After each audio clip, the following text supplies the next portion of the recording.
Hey everyone, welcome to the Style That Binds Us YouTube channel. Today we are going to talk to you about the truth behind New York Fashion Week and fashion weeks in general, Fashion Month included. It could definitely apply to London, Milan, and Paris. And even Copenhagen and other fabulous cities where they are now starting to have really interesting fashion weeks.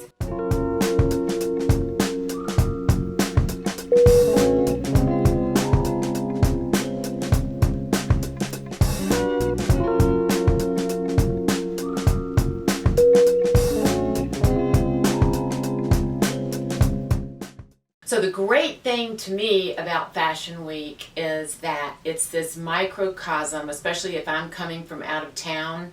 It's like everyone in the fashion industry is in this one place at the same time for this short, now it's even shorter than a week.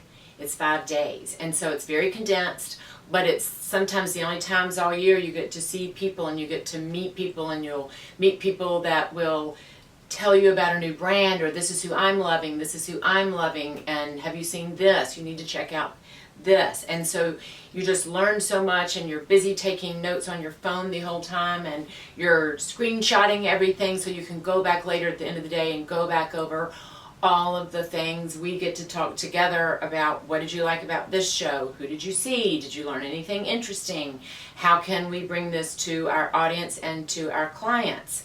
So it is a huge deal, an important thing to actually be a part of Fashion Week. Well, also one of the things that is happening during Fashion Week is you're paying attention to the street style, so what people are wearing in the current season, but then also you're really trying to concentrate during the show about what's coming down the runway for 6 months in advance for next season.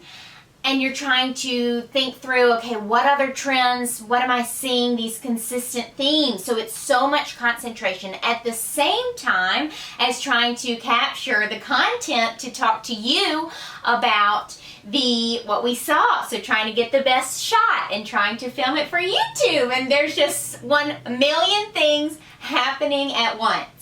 And this can apply to the fashion industry in general, but Fashion Week is definitely glamour versus reality. To those who don't attend New York Fashion Week, it can seem extremely glamorous. You get to go to the shows, you get to see and be seen, do the air kiss and see all the people in the fashion industry, and it is a whole very interesting situation. But what you don't necessarily see is getting to the show. There's a ton of traffic. May or may not be schlepping. Maybe you have a gift bag from the last event you went to. Who knows when the last time you ate was. If you get any bathroom breaks, there's definitely no time for naps. So it is pounding the pavement. When we put together our Google Docs in the past, BB tried to put nap and lunch, and I would have to erase that and put in a meeting or a show or whatever it was. And especially this time, they shortened New York Fashion Week. They shortened it. They said that they were going to remove some shows, but I'm not totally sure that happened because there's 2 different calendars at this point. So that meant 9, 10, 11, every single hour, and sometimes simultaneously, which I hate things that happen simultaneously because I have FOMO, I don't want to miss out. So that just meant it made it almost worse for the attendees because they had to pack everything in. So why do people complain that they are so tired during Fashion Week? Because you're probably sitting there thinking, oh, poor you. You get to go to 12 shows a day, and you get to sit there and see this incredible creativity coming down the runway and blah, blah, blah. But really, for us, we can speak from experience, getting up at 6 a.m., working out, and then having an entire crazy, very packed scheduled day, and then you go to bed maybe at 11, depending if you have an after party.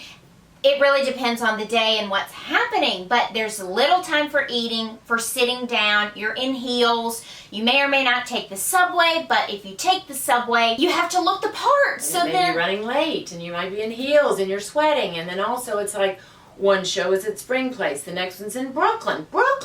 Then you have to get back from Brooklyn and head up to the Upper East Side and then down to the Financial District for a presentation. So it's really really hectic. And what is your favorite part about New York Fashion Week? Just the beauty of it, the creativity of it, the music, just to see everything that goes into a show, down to the nail polish. They spend a couple of hours picking out the nail color. We've learned that from our nail artist friends that we love.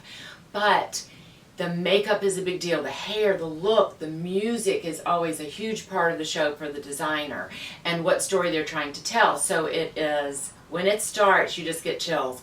And then I always get chills at the end too, when the designer comes out and he's like exhausted. They always say, I'm never doing another show. I'm exhausted. It was too much work. And then of course they immediately begin working on the next season. But it's a time of joy for those people, I feel like. Another truth about New York Fashion Week, if you're wondering, is how in the world can you attend an event? How do you get invited to a fashion show?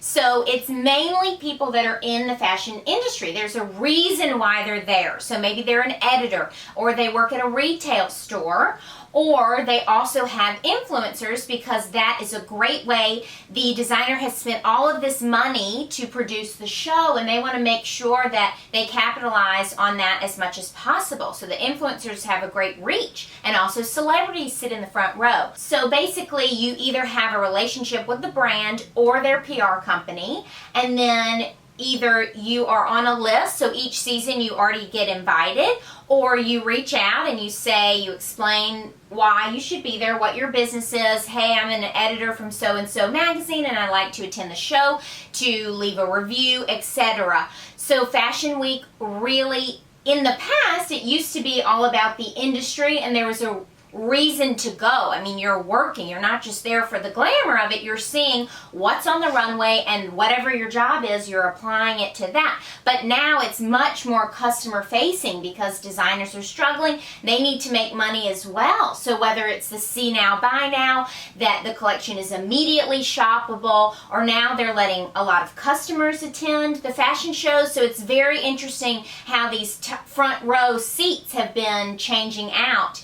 And at a couple of the shows, people would say, even if they're retailers, they're buyers, well, we weren't asked to come to the show, or maybe an editor. Or they're on the second row, which never happens. Yeah.